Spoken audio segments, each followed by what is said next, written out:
తెలంగాణలో కాంగ్రెస్ ప్రభుత్వం 100 రోజుల పాలన పూర్తి చేసుకుంది. డిసెంబర్ 7న సీఎంగా రేవంత్ రెడ్డి ప్రమాణ స్వీకారం చేశారు. తొలి రోజే ప్రగతి భవన్ వద్ద ఉన్న గేట్లను తొలగించారు. అక్కడ ప్రజల వినతులు స్వీకరించేందుకు ప్రజావాణి కార్యక్రమాన్ని ఏర్పాటు చేశారు. భారీగా జనం రావడంతో దీన్ని జిల్లాలకు విస్తరించారు. జిల్లాల్లో సమస్యలు పరిష్కారం కాని వాళ్లు ఇక్కడకు వచ్చి వినతులు ఇవ్వాలని ప్రభుత్వం చెప్పింది. అంతేనా, ప్రగతి భవన్కు జ్యోతిరావు పూలే భవన్గా నామకరణం చేశారు. అక్కడే బట్టి విక్రమార్కకు అధికారిక నివాస భవనాలు కేటాయించారు. అక్కడ నుంచి మొదలైన సంచలన నిర్ణయాలు ఇంకా కొనసాగుతూనే ఉన్నాయి.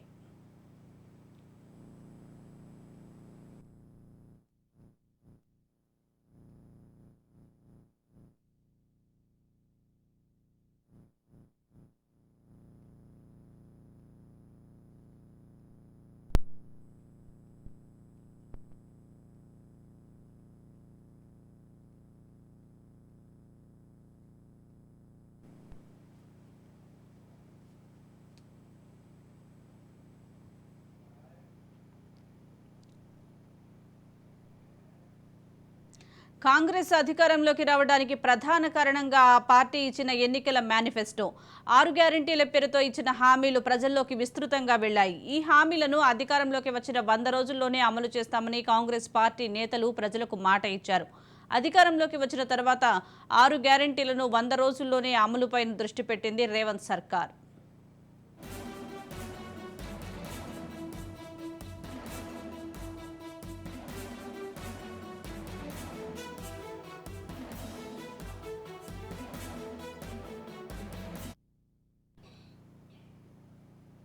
ఆరు గ్యారెంటీల అమల్లో భాగంగా అధికారంలోకి వచ్చిన 2 రోజుల్లోనే కీలకమైన 2 హామీలను అమలుపరిచింది. మొదటిది మహాలక్ష్మి పథకం కింద మహిళలకు ఉచిత బస్సు ప్రయాణం. ఆర్డినరీ, ఎక్స్ప్రెస్, లగ్జరీ బస్సుల్లో తెలంగాణ మహిళలకు ఉచిత ప్రయాణ సౌకర్యాన్ని డిసెంబర్ 9 నుంచి ప్రారంభించింది. దీనికి అనూహ్య స్పందన వచ్చింది. మహిళలంతా ఆటోలు, ఇతర రవాణా సర్వీసులు ఎక్కడం మానేశారు. ఎక్కువ మంది ఆర్టీసీ బస్సులోనే ప్రయాణం చేస్తున్నారు. ఇప్పటి వరకు దాదాపు 30 కోట్ల మంది వరకు ఈ పథకాన్ని సద్వినియోగం చేసుకున్నారని ప్రభుత్వ లెక్కలు చెబుతున్నాయి.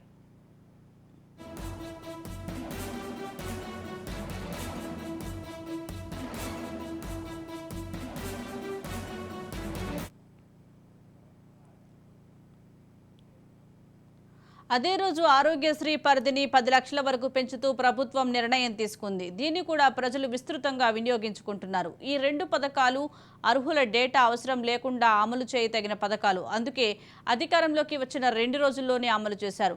కానీ మిగతా పథకాలు అమలు చేయడానికి లబ్ధిదారుల డేటా ఖచ్చితంగా అవసరం. దీన్ని గ్రహించిన ప్రభుత్వం ప్రజాపాలన పేరుతో రాష్ట్ర వ్యాప్తంగా ప్రజల నుంచి దరఖాస్తులు స్వీకరించింది. 500 రూపాయలకు గ్యాస్ సిలిండర్, 200 యూనిట్ల ఉచిత విద్యుత్ అమలు చేయాలంటే ఖచ్చితంగా డేటా అవసరమని గ్రహించి ప్రజాపాలన దరఖాస్తు ప్రక్రియ చేపట్టింది. రాష్ట్ర వ్యాప్తంగా గ్రామాన, వార్డులో ప్రత్యేక డ్రైవ్ నిర్వహించి అప్లికేషన్లు తీసుకుంది. వాటిని యుద్ధ ప్రాతిపదికన స్క్రూటీ చేసి లబ్ధిదారుల ఎంపిక మొదలుపెట్టారు. రూల్స్ ఫ్రేమ్ చేసి మరో గృహజ్యోతి పథకంతో పాటు 500కే సిలిండర్ పథకాలను అమల్లోకి తీసుకువచ్చారు. ఈ మధ్య కాలంలోనే ఖమ్మంలో ఇందిరమ్మ ఇళ్ల పథకాన్ని ప్రారంభించారు. దీనికోసం లబ్ధిదారుల ఎంపిక ప్రక్రియ ప్రారంభమైంది.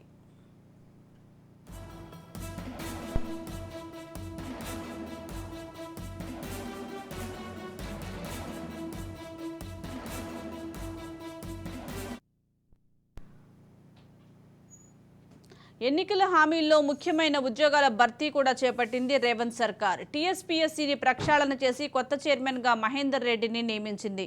పాత గ్రూప్ 1 నోటిఫికేషన్ రద్దు చేసి 563 పోస్టులతో కొత్త నోటిఫికేషన్ జారీ చేసింది. దీంతో పాటు 11,000కు పైగా ఉద్యోగాలతో పాటు డిఎస్సి నోటిఫికేషన్ కూడా వేసింది.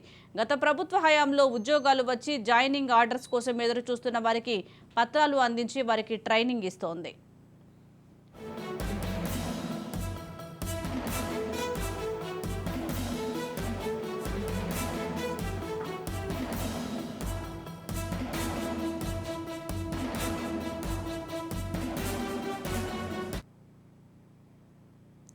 కేంద్రం తాత్కాలిక బడ్జెట్ ప్రవేశపెట్టిన కారణంగా తెలంగాణ ప్రభుత్వం కూడా తాత్కాలిక బడ్జెట్ ప్రవేశపెట్టింది. కేంద్రం నుంచి రావాల్సిన నిధులు, ఇతర ఆర్థిక వనరులపై అవగాహన వచ్చిన తర్వాతే లోక్సభ ఎన్నికల తర్వాత పూర్తిస్థాయి బడ్జెట్ ప్రవేశపెడతామని పేర్కొంది.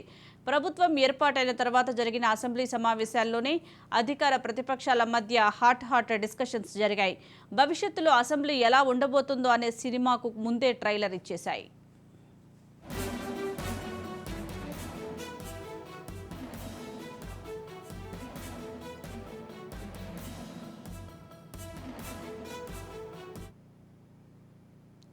అధికారంలోకి వచ్చిన మొదటిలోనే విద్యుత్, ఆర్థిక, జలవనరుల విభాగాల్లో ఉన్న వాస్తవ పరిస్థితులు తెలియజేస్తూ కాంగ్రెస్ ప్రభుత్వం శ్వేతపత్రాలు రిలీజ్ చేసింది. అసెంబ్లీలో కూడా చర్చకు పెట్టింది. గత ప్రభుత్వం చేపట్టిన అనాలోచిత విధానాలతో తెలంగాణ రాష్ట్రం చాలా నష్టపోయిందని చెప్పుకొచ్చింది. దీనిపై బీఆర్ఎస్, కాంగ్రెస్ నేతల మధ్య తీవ్ర స్థాయిలో చర్చలు నడిచాయి.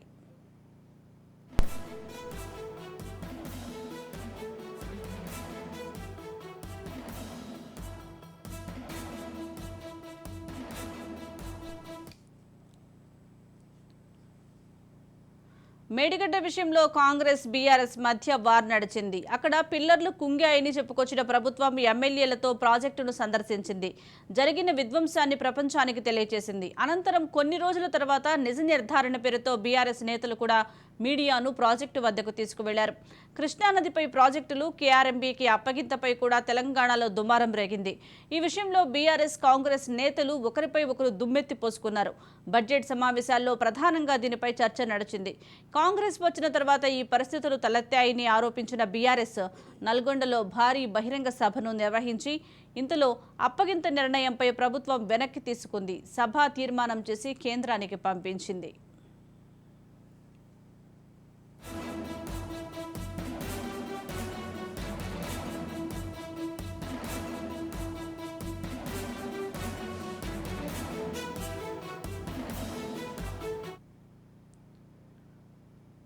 కేంద్రం గవర్నర్తో ఎలాంటి ఘర్షణపూరిత వాతావరణం లేకుండా స్నేహపూర్వకంగానే నడుచుకుంటోంది రేవంత్ సర్కార్. గవర్నర్తో కలిసి వివిధ కార్యక్రమాల్లో పాల్గొన్నారు రేవంత్. ప్రధాని వచ్చిన ప్రతిసారి ఎయిర్పోర్టుకు వెళ్లి స్వాగతం పలుకుతున్నారు. అధికారిక కార్యక్రమాల్లో పాల్గొంటున్నారు. ప్రధానిని పెద్దన్నతో పోల్చారు. దీనిపై విమర్శలు వస్తే తన స్టైల్లో తిప్పికొట్టారు. ప్రధానమంత్రిని రాష్ట్రానికి కావలసిన నిధులు అడుగుతామని, వాటిని ఇవ్వకుంటే నిలదీయడానికి వెనక్కి తగ్గబోమన్నారు.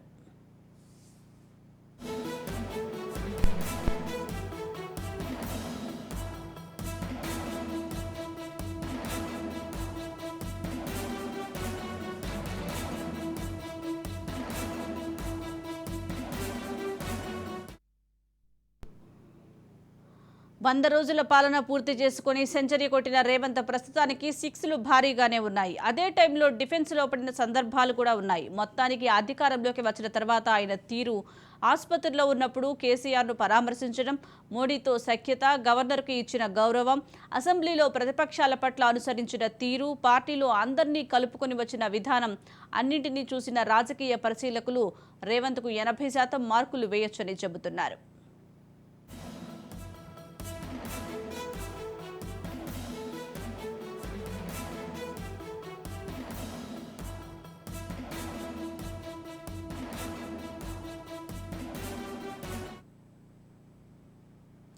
అందుకే రేవంత్ కూడా వచ్చే లోక్సభ ఎన్నికలను తమ పాలనకు రెఫరెండంగా చెప్పుకుంటున్నారు. ఇప్పటికే కొన్ని చోట్ల అభ్యర్థులను ప్రకటించిన కాంగ్రెస్ ఎక్కువ సీట్లు గెలుచుకునే దిశగా దూసుకు వెళ్తుంది. చాలా మంది బీఆర్ఎస్, బీజేపీ లీడర్లు కూడా కాంగ్రెస్ వైపు చూస్తున్నారు. ఆ పార్టీతో కలిసి నడిచేందుకు సిద్ధమవుతున్నారు.